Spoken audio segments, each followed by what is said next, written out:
शाहरुख खान के बांद्रा वेस्ट के band stand के मन्नत बंगले को लेकर एक बार फिर विवाद शुरू हो गया है। इस बार ये विवाद हेरिटेज एक्ट के उल्लंघन का है, सीआरजेड एक्ट के उल्लंघन का है और बीएमसी एक्ट के उल्लंघन का है।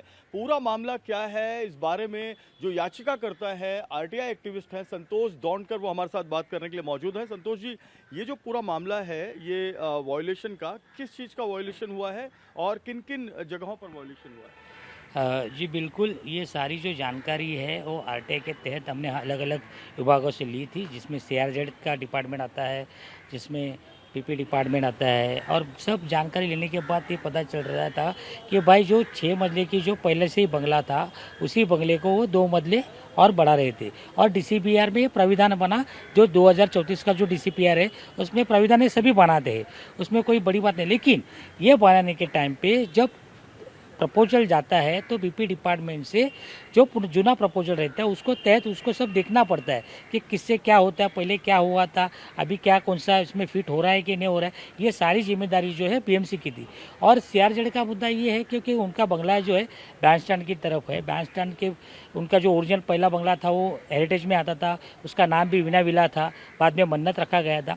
और उसके बाद में जो उन्होंने नया बंगला बनाया, वो बंगला बनाने के टाइम पे भी जो मास हाउसिंग का जो पॉलिसी थी उसके तहत वो बंगला का आरटीआई से मुझे पता चला। जब हमने पूछा कि अगर मास हाउसिंग है तो फिर मास हाउसिंग है तो गरीबों के घर कहाँ है भाई? जब आप गरीबों के घर की पॉलिसी यूज़ करते तो वो कहाँ है, वो कहाँ गए? तो हम तो शाहरुख जी को नहीं पूछ सकते, उनका कोई उनसे कुछ लेना देना नहीं। लेकिन जो बीएमसी है, जो पॉलिसी और जो प्रशासन है, अथॉरिटी है, उनका ये सब देखना जरूरी होता है कि किस तरह से किसी को नियम लागू पड़ रहे और किस तरह से उनको अनुमति देनी चाहिए। तो हमने जाके जब ये जानकारी लेने के बाद हमने शिकायतें की, दोनों डिपार्टमेंट में शिकायत की, सीआरजेड में किया, बिल्डिंग प्रपोजल में किया, बीएमसी में किया, लेकिन दोनों की तरफ से कोई भी हलचल होने नहीं दी।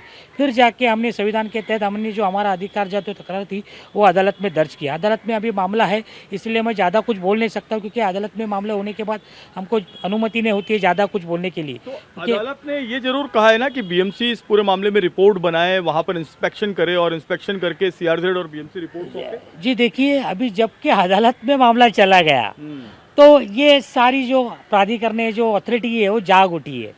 यानी अभी जब अदालत का उनको डर है कि यार हमने जाके कुछ भी शिकायत दर्ज की थी लेकिन उसमें कुछ एक्शन नहीं किया, तो उनको एक डर सा होने लगा है। तो डर के मारे वो अभी काम कर रहे, तो ये अच्छी बात है। और ये मुझे तो अच्छा लगता है कि कुछ भी हो, अगर प्राधिकरण ने सुनता हो, लेकिन हमारी जो संविधान है, जो अदालत है, वो आज भी मजबूत है और हमें पूरा उस पर भरोसा है। और जब जाके ये दोनों आज बीएमसी हो या सीआरजेड के अधिकारी हो, दोनों जो इंस्पेक्शन किया, तब आपके ही माध्यम से मुझे पता चला कि अरे इन्होंने दोनों जाके वहाँ पे इंस्पेक्शन किया। फिर मैंने फॉलोअप लेना चालू किया, लेकिन अभी तक कोई रिपोर्ट उन्होंने दर्ज नहीं की है, कोई भी जो होना चाहिए एक्शन वो नहीं हुआ है। मैं अभी फॉलोअप कर रहा हूँ, लेकिन अदालत में है, अदालत में हमने सारे मुद्दे रखे हुए हैं कि किस तरह से मास हाउसिंग है, किस तरह से सीआरजेड उल्लंघन है, ये सारी बातें हमने रखी है। अब पता चल रहा है कि वो लोग कुछ करेंगे, रिपोर्ट सबमिट करेंगे तो रिपोर्ट मिलेंगे, तब देखते हैं। तो दर्शक ये जानना चाह रहे हैं, क्योंकि शाहरुख खान की फैन फॉलोइंग बहुत ज्यादा है, तो वो ये जानना चाह रहे हैं बेसिकली कि शाहरुख खान उसमें कर क्या रहे हैं। क्या उन्होंने पाली हिल के अपार्टमेंट में शिफ्ट कर लिया और पूरे बंगले को अंदर रिनोवेट कर रहे हैं? कहाँ रिनोवेशन चालू है? नहीं देखिए, मैं तो उनके बंगले के अंदर मैं गया नहीं हूँ ना, मैं उधर गया हूँ। लेकिन हमारी इतनी है एज ए एक्टिविस्ट, मैं तो इतना ही देखता हूँ कि मेरिट क्या है, कागज क्या बोलता है, क्योंकि कौन क्या बोलता है, फॉलो बोलूँ, ये मुझे नहीं पता है और नहीं मैं खुद उनका फॉलोअर हूँ। मैं तो सिर्फ आरटीआई के तहत जो भी जानकारी मिलती है उसी तौर पे अपन काम करते हैं। क्या जानकारी तो मिली है? जो जानकारी मिली हुई थी, जो मास हाउसिंग पॉलिसी थी, उस मास हाउसिंग पॉलिसी के तहत जो उन्होंने बिल्डिंग बनाई है, तो वो मास हाउसिंग है क्या? वो तो बंगला है। तो जो बीएमसी है वो तय करे कि उनका बंगला तय करे या मास हाउसिंग तैयार करे। हमारी डिमांड यही है कि सीआरजेड का मुद्दा है वो हमने रखा है, हमने ये मुद्दा रखा है जो जानकारी बीएमसी से प्राप्त हुई, मैंने तो घर से नहीं बनाई। तो उनकी पॉलिसी, उनका काम वो गलत तरीके से हो रहा है तो वो सुधारे। तो मास हाउसिंग पॉलिसी क्या है? क्या गरीबों को उस प्लॉट पे, विनय विला के प्लॉट पे बैंड स्टैंड में घर देने की पॉलिसी है कि अगर आप 6 माला बना रहे हैं तो 2 माला गरीबों को दीजिए, ऐसा कुछ पॉलिसी है? नहीं देखिए, अगर मास हाउसिंग के पॉलिसी के अंदर घर है तो उधर घर गरीबों के घर होना जरूरी है, जहाँ पे शाहरुख खान का बंगला है। हाँ देखिए, हमने जब नारायण राणे जी का मुद्दा उठाया था तो वो बंगले का भी सीआरजेड में आता था। आज इतने बड़े कैबिनेट मंत्री है, उन्होंने भी अपना अदालत की जो फैसला था उसका मान सम्मान रख के जो चेंज करना था उन्होंने चेंज कर दिया, इसमें कोई बड़ी बात नहीं। यानी प्रशासन जिधर चुकता है, प्रशासन, हम चाहते हैं कि प्रशासन सभी को लेवल दे, प्रिंसिपल जस्टिस करे, ना कि कोई अमीर हो उसको अलग न्याय हो, ना कि कोई गरीब हो उसको न्याय अलग हो। और इसीलिए हमने अदालत का दरवाजा जो है खटखटाया। अदालत में आपने क्या मांग की है, क्या ये आपने प्रमुख मुद्दे रखे हैं अपने पिटीशन में? आपने हमने जो मुद्दे रखे हैं वो सीआरजेड के मुद्दे रखे हैं कि किस तरह से उल्लंघन हो गया, किस तरह से पहले की जो पहला का बंगला है उसका उल्लंघन, ये सारी बातें जो आरटीआई के अंतर्गत हमें जो मिली है, प्राप्त हुई है प्राधिकरण से, अथॉरिटी से, वो सारी मुद्दे हमने रखे हैं। अभी जबकि अदालत में मामला है इसलिए मैं ज़्यादा कुछ बोल नहीं पा रहा हूँ, तो लेकिन जो भी है सब है, और अदालत जैसे जैसे फैसला देते जाएंगी आपको सबको पता चलेगा। तो इसमें आपने अथॉरिटी को पार्टी बनाया है, यानी बीएमसी सीआरजेड को पार्टी जी बनाया बिल्कुल, हमने तो देखिए, हमने जो अदालत में हम गए, मामला जो दर्ज किया है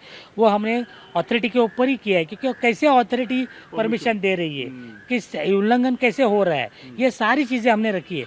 तो हमने पार्टी जो है वो एमसीजेड में है, बीएमसी है और अन्य लोग हैं, उनके ऊपर जो जो प्राधिकरण है उनको हमने पार्टी बनाया हुआ है। 6 माले से जो अभी 8 माला बन रहा है, ये 2034 के जो डीसीपीआर है उसके अंदर ये है कि 6 माले से आप 8 माला बना सकते हैं, लेकिन बाकायदा मंजूरी लेके। लेकिन ये हेरिटेज प्रॉपर्टी है, तो क्या हेरिटेज प्रॉपर्टी को भी इस तरह से बार बार रिनोवेट किया जा सकता है? नहीं, बिल्कुल, देखिए हेरिटेज प्रॉपर्टी है तो हेरिटेज प्रॉपर्टी की गाइडलाइंस है और उस गाइडलाइंस का फॉलो करना चाहिए, ऐसा नहीं कि नहीं होना चाहिए। जैसे कि उनका जो हेरिटेज का नाम था पहले का, वो वीना विला था, वो वीना विला पे भी हमने काम किया था, नोटिफिकेशन उनको दिखाया था, जब जाके प्रशासन जाग उठी थी। लेकिन बाद में उनका जो प्रस्ताव था वो क्या मन्नत नाम रखा वो जाने और प्राधिकरण जाने, लेकिन हमने जो निकाला था वो विना विला था और उसके ऊपर ही हमने काम कर रही थी कि किस तरह से आप डीसीपीआर बदली हो गए।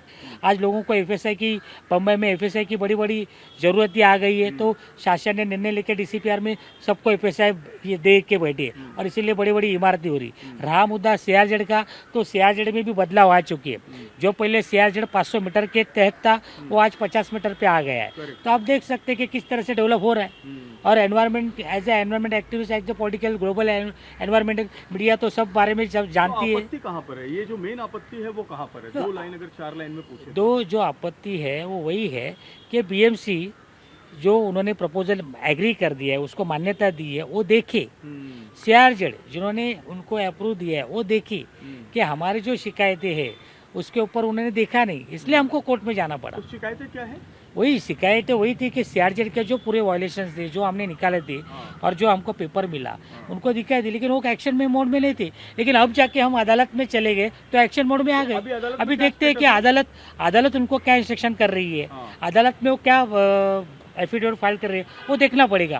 और अदालत में मामला चालू है तो अदालत की हियरिंग तो होती रहती है। अगली तारीख कब है और क्या स्टेटस है अभी? अगली तारीख 20 तारीख को थी, अभी 20 तारीख को अर्जेंट करके अगली तारीख अभी तक कंप्यूटर में आई नहीं, आके पता चलेगी। बिल्कुल, तो आपकी डिमांड ये है बेसिकली कि जो भी इरेगुलरिटीज हुई है, जो अनियमितताएं हुई हैं उसको सही किया जाए और इस पूरे मामले में बीएमसी अपनी कार्रवाई करे। बीएमसी कार्रवाई करे, सीआरजेड कार्रवाई करे। क्योंकि कंगना रनावत का केस जो उसके ऑफिस का केस था 2020 का, वो भी बीएमसी के वायलेशन का था जिसमें बुलडोजर लगा था। ये केस में भी इसको बीएमसी का वायलेशन हुआ है। बीएमसी का जो परमिशन डिपार्टमेंट है उन्होंने देखना चाहिए ना कि क्या वायलेशन है, इसलिए तो हमने डीओ को कंप्लेंट दी थी, लेकिन डीओ कुछ भी नहीं कर रहे और कल जाके डीओ सीआरजेड के अधिकारियों के साथ इंस्पेक्शन कर रहे, जबकि डीओ को खुद को इंस्पेक्शन करना था। तो बीएमसी कहीं ना कहीं खुद को छुपा रही है।